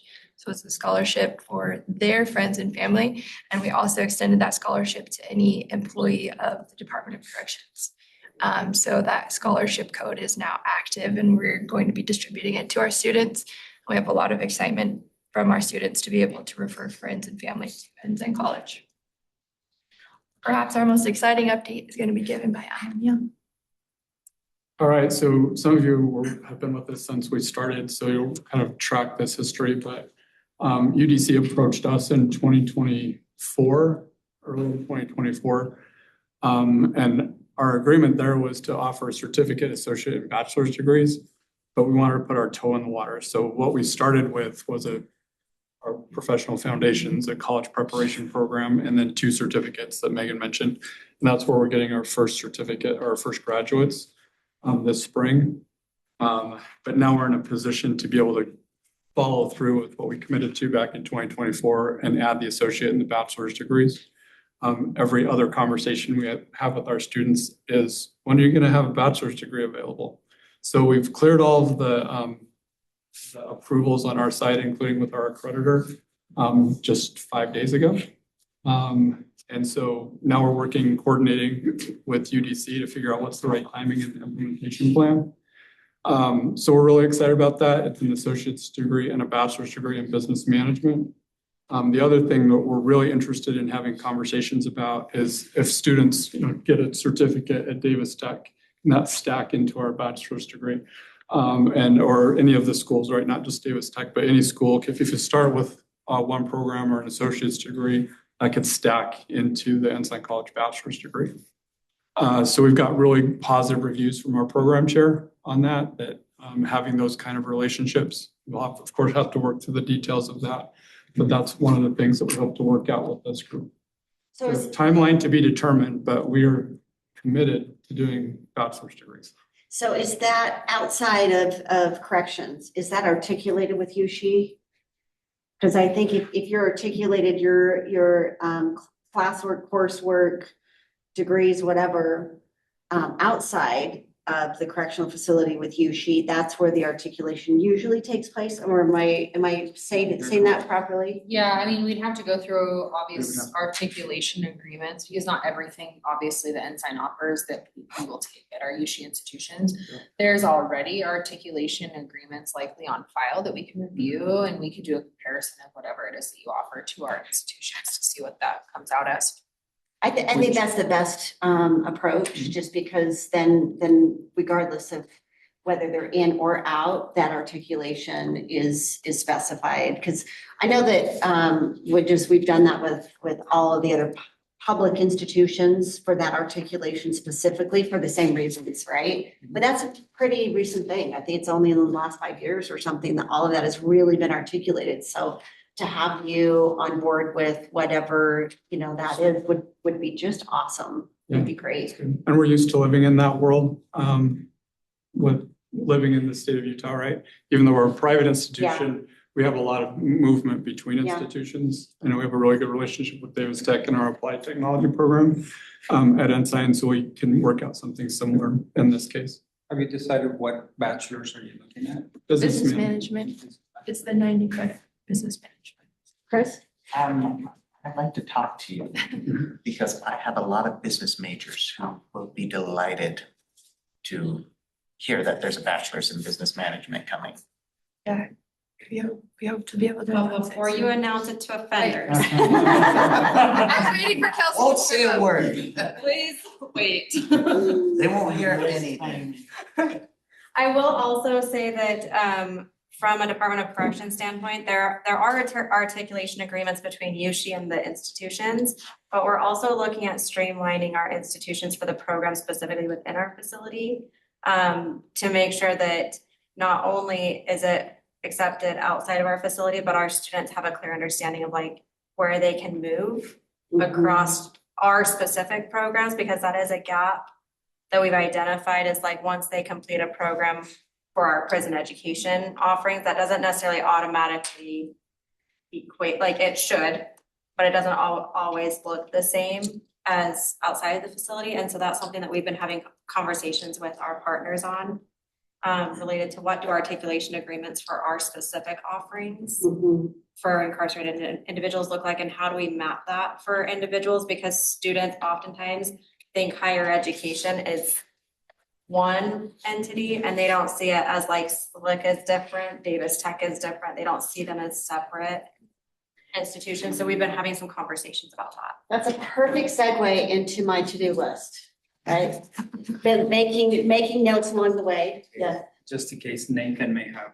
Oh, Nathan, yes, give us an update. So, excuse me.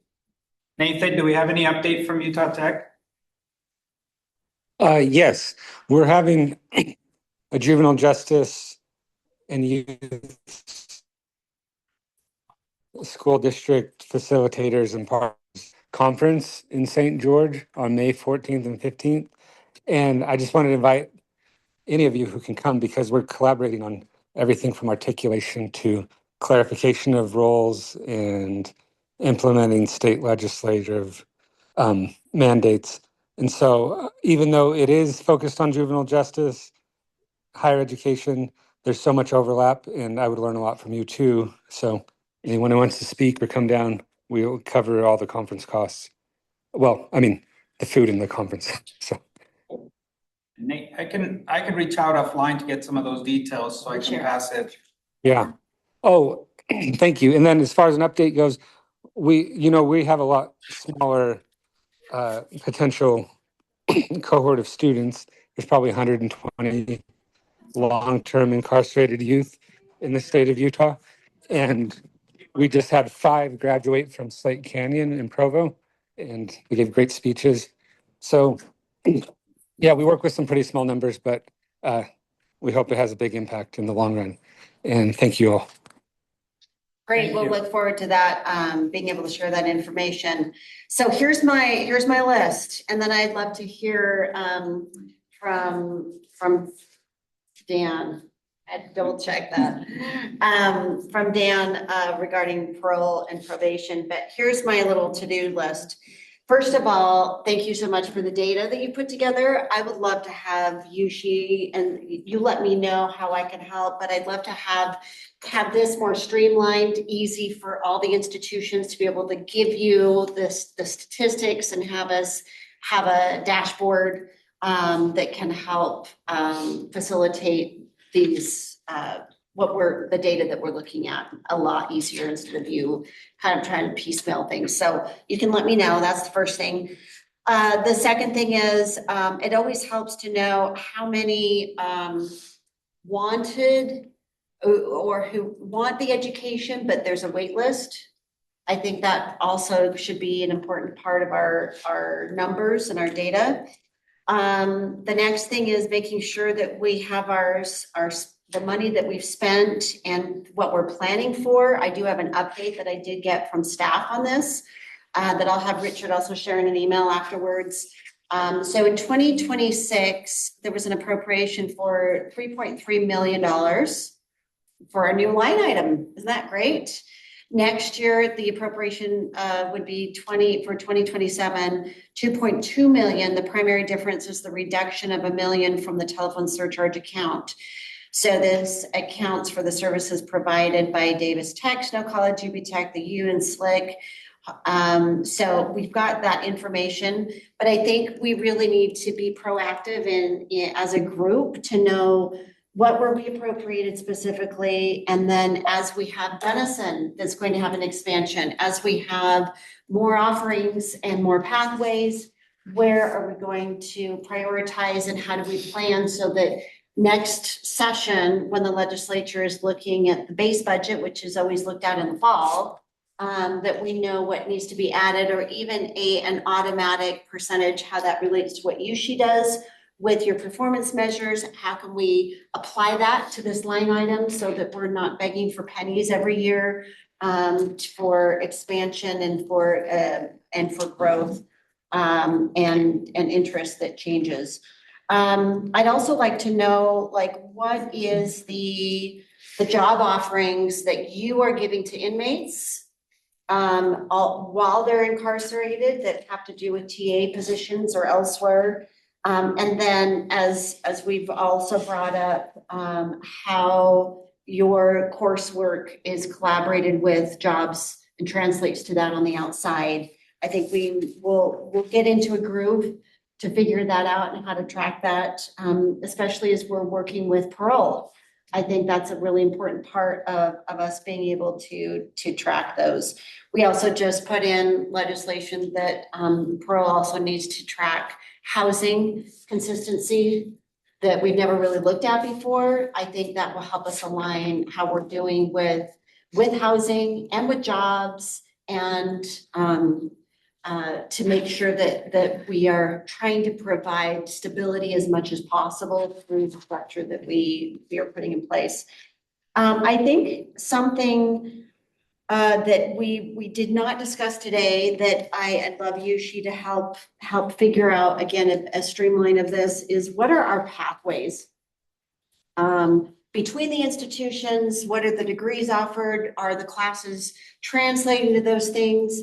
How much are students hopping from one institution to another, or having completion in one and stacking into the next one?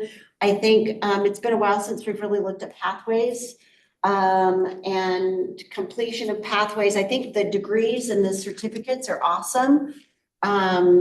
But I think it just making sure that we are streamlining every effort of every class and registration of the students of feeling like they know where they're headed next, instead of, oh, good, that class had an opening, but it's not necessarily where I'm going to end up. So I think the more we can make sure we identify the pathways will help for the alignment with the jobs afterwards. And so I think we had a couple of subgroups to work with. One of them was with the sheriffs and the jails, of coursework. And there was one or two more that I mentioned. What were the other two during our meeting? Or was that the only one that we brought up? I think you brought up a working group specifically for the sheriffs and jails, the community justice councils, and putting together a subgroup. And then I think that was the conversation though, when Chief Honey, you were gonna loop in Armada, or we were somehow looping in Armanda to that conversation. And you discussed linking in Talent Ready also, which we can do. I guess we probably need to discuss who's going to be on this. Probably folks that have the ability or capacity to offer in jails. So who would you recommend at the onset to make a list of that group? I know that there's been interest, who's already in jails, that's who we should probably do. And then I know there's been some interest, but I don't know if there's further interest in expanding.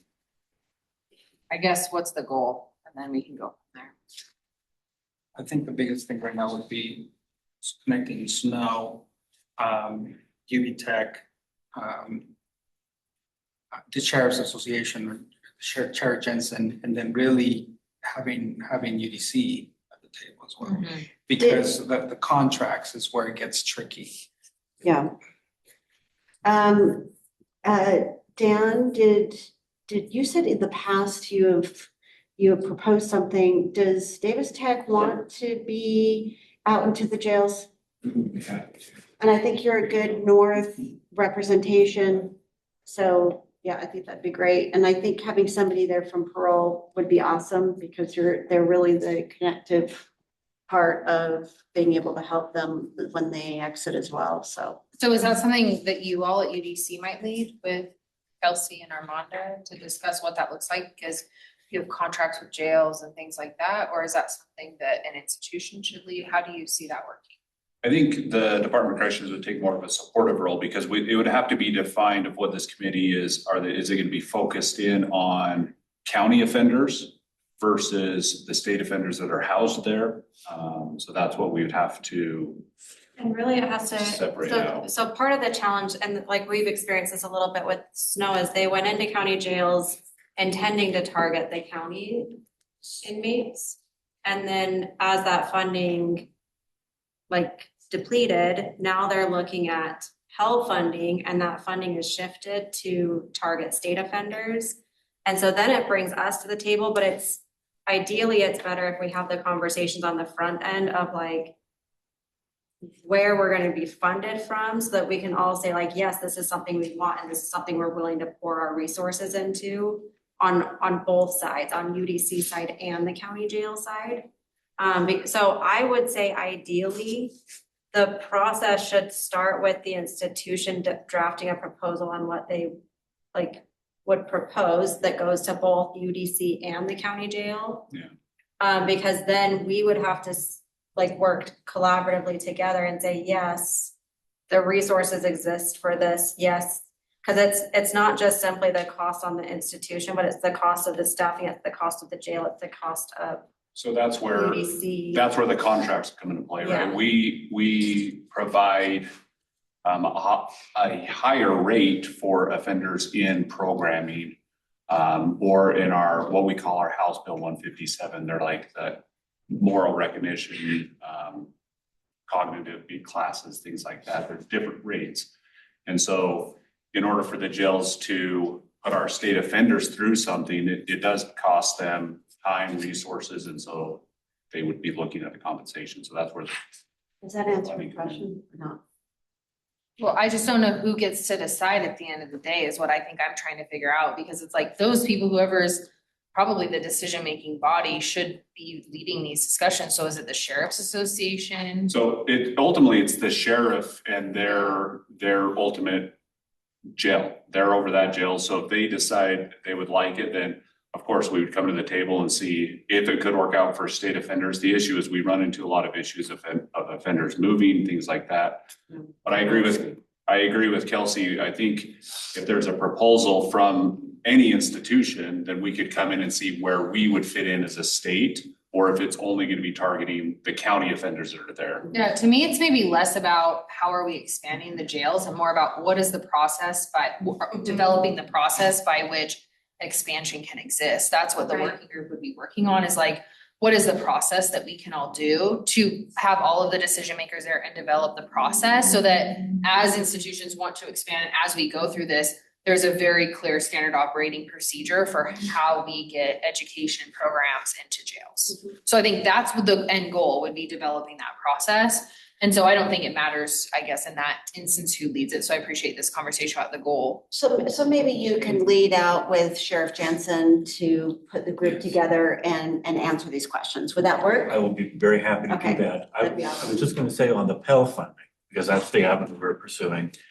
It doesn't matter if they're state or county offenders for the Pell grant, except that county offenders are less likely, I mean, their terms are such that to receive the financial aid, if they leave, then we have to pay the financial aid back, and that becomes the issue. But we are pursuing Pell funding with San Pete County Jail, and we're going to be doing that in the fall. We're going to have a visit from Northwest. Once we have two, so the CUCF and San Pete, then the rest of them are very easy. The rest of them are just paper ads, but the first two are hard. But that funding is available, and that funding does apply to jails as well as prisons. And we're happy to do the administrative work to make sure that all of our sites qualify. Thank you. We're almost out of time. I think my second request then is making sure that we are at the table when you're looking at expanding Gunnison. But that means that this group needs to kind of know what do we want to have, because right now Gunnison is primarily adult high school GED certificates, right? GED certificates, but not higher ed. And so if there's an expansion of that facility, are you wanting higher ed there to have that flexibility? I'm confused because we do have higher ed and. I think but it's very limited. Gunnison is the CUCF. That's where we are. That's CUCF. That's yeah, but I think that's where I think I'm talking about the space as you're expanding to have more, because there's I think because the construction is a few spots. Well, construction management is housed in UCI. Yeah. So they're in shops, but there's movement issues, there's control issues there. So I think so we had a combined classroom area where we were not in multi-purpose rooms. Mm-hmm. Yeah, no, definitely, obviously more space for any education is a great thing. Yeah. So I think planning that, my request is we want to make sure if it's hands-on, if it's classroom, just like when we expanded for the women, we didn't necessarily need construction space, but we looked at other offerings that we could. I would much rather be on the front end of helping to plan that than getting to the point where, oh shoot, we didn't really plan the educational side of what we could do in Gunnison. So I'd really love to be in that. And then Dan, we'd love to have your thoughts with all of this, since so much of what we're trying to do is to help your parolees. Yeah, awesome. So being on the board of Pardons and Parole, one of my favorite things is we get to do pardons. And in that process, we get to meet people who have had 10, 15, 20 plus years where they have not committed a crime. They've raised families now, and they're citizens, productive citizens. And we get to talk with them and see the change in their lives. And that's really the best thing in this business in my mind, is to see people make that change. And you never know what it is or when it'll happen. And we had one individual who talked about how it was a correctional officer that made a big difference in her life. And he pulled her aside one day and said, you know what? You remind me of my daughter, and you have so much potential. You need to live up to that potential. And hearing that from an authority figure, that whatever it was, that changed her life from that moment. And she was able to really make improvements. And personally, I've seen this multiple times where I'm in the prison and we have to make prison release decisions. And I'm talking to an individual who was had a very difficult childhood, raised in a very abusive home, and then goes on to get married. And then guess what happens? They continue into an abusive relationship. And then those people, how do they feel about themselves? And I'm of the Johnny Lingo principle that many of you might know that, but that is that we believe who we are by what people tell us who we are and what we see, how we see people interact with us. And I've seen many people that have started their lives in a very difficult situation, and they were told very negative things about themselves, and they feel worthless, and they feel like they have, that they're dumb and they can't do school. And then I've seen them go through your programs, and they've been successful, and they get to see, oh my gosh, I'm smart, I'm capable, I can do this. And that transforms people's lives. And when we see that, we have to look at lots of different things when we make decisions, but one of the things we look at is offender change. Has this person changed? And they do, and a lot of that is through these programs. So this robust programs that we're seeing, and I've seen improvements since I've been involved, since 2018, and that's been incredible. So I just want to encourage continued communication, and it's been great to see it from my perspective. Thank you. Thank you, everyone. Our time has come to a close. Our next meeting's May 6th, August 12th, October 21st. And I just want to say, please tell your brother how much we really appreciated his wisdom and work on behalf of this council for so many years. Well, he has loved this position, so. He has, and we've appreciated that. And Chief Honey, we're excited that you get to implement all of our requests. So excited about the tiered housing. Yes. And thanks to everybody for your work. This is just, if you've been here for the last few years, all the changes are just phenomenal. So thank you. I motion to adjourn. Second it. All right, meeting is adjourned. Thank you. Yeah. Oh my gosh. I could do No, we always use that.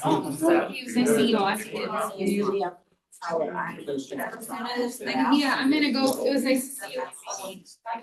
Yeah, they're very excited. What do you want to do?